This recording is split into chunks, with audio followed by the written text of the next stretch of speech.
India में corruption से लेकर रोड तक सब कुछ मैस है। इन कंपोनेंट कंपनीज को हजारों करोड़ के प्रोजेक्ट मिल जाते हैं सिर्फ जुगाड़ और ब्रेड के थ्रू, और जो रोड्स बनाते हैं उनका रिजल्ट तो सबके सामने है। फॉर एग्जाम्पल, इस हाईवे की एंट्री और एग्जिट पर ध्यान देते हैं और इनके डिज़ाइन फ्लो को समझने के लिए कोई रॉकेट साइंस की जरूरत नहीं है। हम जैसे आम लोग इजीली समझ सकते हैं कि जिसने भी ये एंट्री और एग्जिट डिज़ाइन किया है उसने 1% भी दिमाग नहीं लगाया। चलो एंट्री पर नज़र देते हैं। सिर्फ 10 मीटर का छोटा सा एरिया जहाँ से गाड़ियों को एंटर करना है, ना प्रॉपर लाइन मार्किंग है, ना स्मूथ एंट्री के लिए स्पेस दिया गया है। और प्रॉब्लम्स यहीं से स्टार्ट होती हैं क्योंकि सिर्फ 100 मीटर आगे ही एग्जिट दे दिया गया है।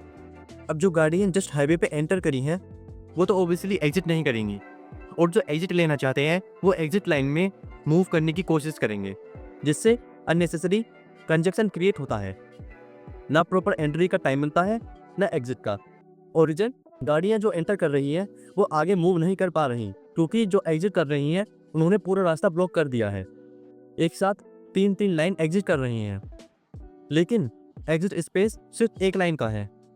और ये समझना मुश्किल नहीं है कि जब 3 लाइन एक ही लाइन में घुसेंगी तो क्या होगा। और ये तो सिर्फ एक एग्जांपल है। ऐसे डिज़ाइन फ्लो की वजह से हर जगह ट्रैफिक जाम लगता है। अब एक और इस जाम को ध्यान से देखो। मैं तुम्हें 5 सेकंड देता हूँ गैस करने के लिए कि ट्रैफिक क्यों लगा होगा। क्या आगे कोई रेड लाइट है, क्या एक्सीडेंट हुआ है, या police check point? Let's see. जैसे कि दिख रहा है, जैसे ही कन्वर्जेंस पॉइंट आता है ट्रैफिक खत्म हो जाता है। रोड डिज़ाइन करते वक्त एक सिंपल रूल होता है, जब भी 2 रोड कन्वर्जेंस करती हैं तो टोटल लाइन्स या तो सेम रहनी चाहिए या मैक्स एक कम हो सकती है। पर यहाँ तो 2 साइड से 3-3 लाइन आ रही हैं और मर्ज होकर 4 बन गई हैं। दूसरी बात, यहाँ रोड के किनारे पार्क गाड़ियाँ हैं जिनके ऊपर कोई फाइन नहीं है, और यही गाड़ियाँ अननोइंगली ट्रैफिक जाम क्रिएट कर रही हैं। यूट्यूब पे बहुत वीडियो मिल जाएंगी जो इंडियन ट्रैफिक को एक्सप्लेन करती हैं, लेकिन इस वीडियो में हम एक प्रैक्टिकल अप्रोच लेंगे, प्रॉब्लम को क्लोजली मॉनिटर करेंगे और जानेंगे कि असली रीजन क्या है और सॉल्यूशन क्या हो सकता है। सबको पता है इंडिया का ट्रैफिक खराब है, पर क्या सिर्फ ज़्यादा गाड़ियाँ ही रीज़न है या कुछ और भी?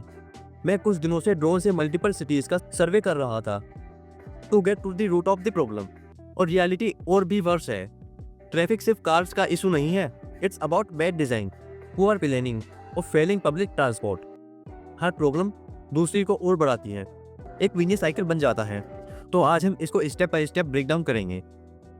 इंडिया में टू मैनी व्हीकल्स हैं, बट एग्जैक्टली कितने? हर दिन 1000 नई गाड़ियाँ सिर्फ दिल्ली की रोड पर आती हैं, लेकिन ये सिर्फ एक पार्ट है प्रॉब्लम का। सब लोग कार्ट ऑन नहीं करते, तो ट्रैफिक सिर्फ उनकी वजह से नहीं होता, कहीं ना कहीं रोड डिज़ाइन ही इशू होता है। Unnecessary bottlenecks, wrong U turn placement, narrow lines और इम्प्रॉपर ट्रैफिक मैनेजमेंट। अगर वो रोज डिज़ाइन अबोर्ड होता तो वो डेफिनेटली द्वारका एक्सप्रेसवे को मिलता। ज़्यादा नहीं, एक बार उनकी एड्रेस देख लो। वीडियो में दूर तक ट्रैफिक दिख रहा है, लेकिन वो एक्चुअल से भी कम है। वो ट्रैफिक किलोमीटर तक चलता है, और इसका रीज़न सिंपल है। जो लोग द्वारका एक्सप्रेसवे में एंटर करना चाहते हैं वो किसी भी लाइन से अंदर घुस जाते हैं। पूरा ट्रैफिक डिस्टर्ब हो जाता है और वो लगातार होता रहता है। और जैसे ही एक्सप्रेसवे ख़त्म होता है ट्रैफिक कंडीशन सडनली बेटर हो जाती है। पर ब्लेम सिर्फ एक्सप्रेसवे को नहीं जाता, उससे पहले महिपालपुर आता है, जो लाइन एयरपोर्ट से आती है और हाईवे से मर्ज हो जाती है। वहाँ हर वक्त जाम होता है, मॉर्निंग हो या इवनिंग। इवन संडे को भी इतना बेसिक डिज़ाइन फ्लो होने के बाद भी उस पर काम नहीं हुआ है। मैं सिर्फ आप लोगों के लिए इस जाम में 2 बार फंसा हूँ। इस सेगमेंट को ध्यान से देखना। अब बात करते हैं इन फेमस कलिंदी पुंज की, जो इजीली 30 मिनट बर्बाद कराता है। पहले ये ब्रिज नहीं था, एक सिंगल रोड थी जहाँ से ट्रैफिक आता जाता था। गाड़ियाँ बढ़ने पर ये नए रोड बनाया गया, बट सिचुएशन सेम है एक्चुअली, और वर्स हो गई है। देखो इस इंटरसेक्शन को। ओरिजिनली ये एक टी पॉइंट था, लेकिन बेकार डिजाइनिंग की वजह से इसे एक चौक बना दिया गया। पहले जहाँ 18 कॉन्फ्लिक्ट थे, अब वो 32 हो गए हैं। हाई व्हीकल नंबर की वजह से ये और भी प्रॉब्लमेटिक हो जाता है। रेड लाइट पे क्रॉसिंग फ्लो होती है और फिर वो ह्यूज ट्रैफिक जाम क्रिएट करता है, जो ऑन एन एवरेज डेली 30 से 32 मिनट लोगों का वेस्ट करता है। और ये प्रॉब्लम कोई नई नहीं है, लोग इसे काफ़ी टाइम से फेस कर रहे हैं, लेकिन अब तक इस पर कोई सीरियस एक्शन नहीं लिया गया है। अगर इस इंटरसेक्शन को देखा जाए तो ये इजीली सॉल्व हो सकता है, लेकिन क्योंकि ये बॉर्डर पर है तो कोई भी स्टेट इस जगह की रेस्पॉन्सिबिलिटी नहीं लेना चाहता। अगर तुम्हें भी कभी कालिंदी कुंज का ये ट्रैफिक एक्सपीरियंस क्या है तो कमेंट्स में ज़रूर बताना। चलो अब थोड़े आगे बढ़ते हैं, एक और एग्जाम्पल लेते हैं। ये रोड सराय काले खान की तरफ जा रही है और जैसे कि तुम देख सकते हो यहाँ एक काफ़ी लंबा ट्रैफिक जाम का स्ट्रेच बन चुका है।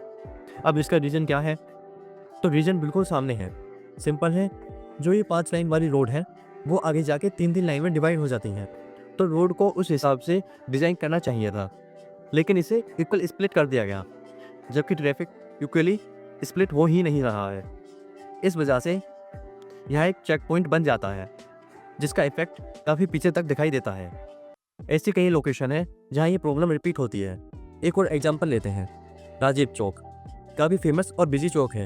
ये एक बड़ा इंटरसेक्शन है जहाँ 3 लेवल पे ट्रैफिक डिवाइड होता है, लेकिन इतने बड़े इंटरसेक्शन पे भी बेसिक गलतियाँ की गई हैं। राजीव चौक के बिल्कुल पास एंट्री और एग्जिट सेम पॉइंट पे दे दिया गया है, जिसकी वजह से अननेसेसरी कंजेक्शन होता है और अंडरपास काफ़ी कम यूज़ होता है। लोग आउटर रोड ज़्यादा प्रेफर करते हैं और वो रोड की कंडीशन आगे जाके और नैरो हो जाती है, जिसकी वजह से चौक पॉइंट क्रिएट होता है। ऊपर से रेड लाइट का टाइम भी लंबा है तो और लंबी जाम लग जाती है। एक और लोकेशन है आश्रम चौक, वहाँ भी सेम सीन है। अंडरपास की एंट्री आउटर ट्रैफिक के चलते चौक हो जाती है। पब्लिक ट्रांसपोर्ट की कमी से सिचुएशन और भी बोर्ड्स बन जाती है। अब बात करते हैं मेट्रो की। आज के टाइम में इंडिया में 20+ सिटी में मेट्रो चल रही है और दिल्ली जैसे शहर में तो मेट्रो काफ़ी अच्छा परफॉर्म कर रही है और ग्रो भी कर रही है। फिर भी मेट्रो अपना एक्सपेंड टारगेट का आधा भी अचीव नहीं कर पा रही। रीज़न सिंपल है, मेट्रो सिस्टम तभी एफिशिएंटली काम करता है जब ट्रिप डिस्टेंस 8 to 10 किलोमीटर से ज़्यादा हो। लेकिन मेट्रो में चढ़ने से पहले और उतरने के बाद काफ़ी एक्स्ट्रा ट्रैवलिंग करना पड़ती है, जो ओवरऑल टाइम और एफर्ट दोनों बढ़ा देता है। कुछ इंटरचेंज तो इतनी मेडली प्लान्ड है कि वहाँ सिर्फ ट्रांसफ़र करने में ही इतना टाइम लगता है कि लोग अवॉइड करते हैं। इसी वजह से शॉर्ट डिस्टेंस के लिए लोग मेट्रो से ट्रैवल नहीं करते। अब बस की बात करते हैं। दिल्ली में अप्रोच 7500 बस हैं, लेकिन फिर भी काफ़ी बड़ी शॉर्टफॉल है। सुप्रीम कोर्ट ने कहा है कि कम से कम 10,000 बस होनी चाहिए। मतलब अभी जो बस रोड पे हैं वो कम है और उनकी कंडीशन भी अच्छी नहीं है। सिचुएशन इतनी ख़राब है कि 2000 के टाइम में इतनी बस थी, उनसे भी कम आज रोड पे अवेलेबल है। अगर तुम रेगुलर बस यूज़र नहीं हो तो पता ही नहीं चलता कौन सी बस कहाँ जा रही है। ना बस नंबर क्लियर होता है, ना रूट, ना स्टॉप्स। मेट्रो में सब कुछ सिंपल और कलर कोडेड है, लेकिन बस सिस्टम में क्लियरिटी मिसिंग है। मेरे हिसाब से बस के लिए एक डिसाइडेड ऐप होना चाहिए जिसमें तुम बस ट्रैक कर सको, रूट देख सको और यह भी पता कर सको कि बस स्टॉप से कौन सी बस मिलने वाली है।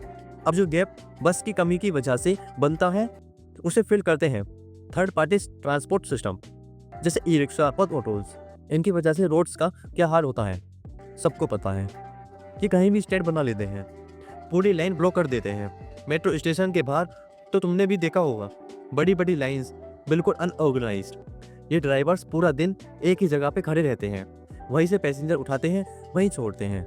धीरे धीरे उन्हें लगता है कि ये जगह उनकी है और फिर शुरू हो जाता है उनका अपना रूट। जहाँ मन करे गाड़ी पार करती, जैसे मन करे वैसे चला ली। अगर बसेस का नंबर बढ़ाया जाए और प्रॉपर मैनेजमेंट हो तो ये प्रॉब्लम काफ़ी हद तक सोल्व हो सकती है। ट्रैफिक का एक और बड़ा इम्पैक्ट है पोल्यूशन। इंडिया में व्हीकल्स 40% एयर पोल्यूशन के लिए रेस्पॉन्सिबल है। एक नॉर्मल कार अगर ट्रैफिक जाम में है तो हर घंटे आधे लीटर फ्यूल वेस्ट करती है। सोचो अगर ये मिलियंस ऑफ कार डेली कर रही है तो क्या इम्पैक्ट होगा। इंडिया का ट्रैफिक प्रॉब्लम सॉल्व हो सकता है, but only if we take a multi layer approach, better roads planning, strong public transport, less dependency on private vehicle और स्ट्रिक्ट इन्फोर्समेंट। ट्रैफिक सिर्फ एक प्रॉब्लम नहीं है, ये एक चैलेंज है जो हमें मिलकर सॉल्व करना होगा। Thank you so much for watching.